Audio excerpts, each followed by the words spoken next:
Mchezo kiukweli mwanzo tunaanza mchezo ulikuwa mgumu, sababu tunaocheza nao walikuwa hatafuti kitu kwa sababu washashika daraja tayari. Kwa hiyo walikuwa na confidence sana tofauti na sisi, sababu sisi walikuwa tunahitaji matokeo na wenzetu wanahitaji matokeo.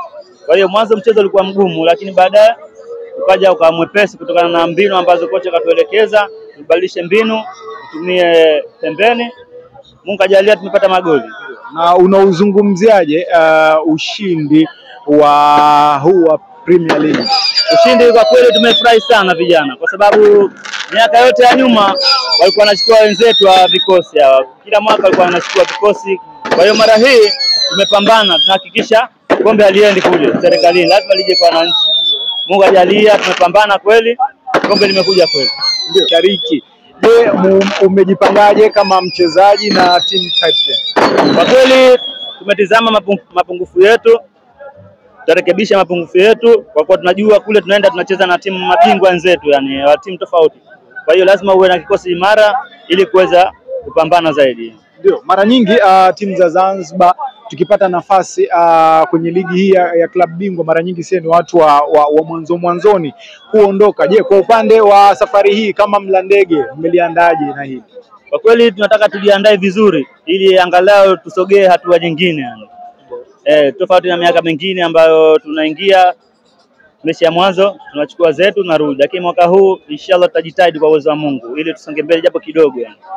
Wito kwa Rais wa Zanzibar, mwenyekiti wa Baraza la Mapinduzi Dr. Hussein Ali Mwinyi kwa ushindi huu ambao mara nyingi tuliona miaka tofauti hii ilikuwa wanachukua sana timu za vikosi. Wito wako kwake? Mimi nafikiri Rais amefurahi sana. Kwa sababu na hii pia ni timu yake. Yaani timu zote ni timu zake, lakini na hii pia ni timu yake. Kwa hiyo mimi nafikiri Rais atunge mkono hivi vijana wake tuweze kusonga mbele katika hili soka letu la mpira. Wito kwa wawekezaji kama PBZ Premier League na makampuni mengine kuhusiana hususan kwenye ligi hii ya Zanzibar. Wito kwa hawa wadhamini wetu, mimi nazungumza kwamba waendelee kuwekeza ili ligi iwe bora kama ya Dar. Wakizidi kuwekeza ligi itakuwa nzuri, lakini kama hamna wawekezaji ligi haitaweza kuwa nzuri, kwa sababu timu za Rayyan unajua tena timu za hapa nini udhamini mdogo. Kwa hiyo wakiwasaidia kidogo kupata chochote kitu inakuwa fresh, angalau timu zinapata kujisogeza kidogo. Ndio. Mashabiki wamefana kama ambavyo unaona, neno kwa mashabiki wa Mlandege.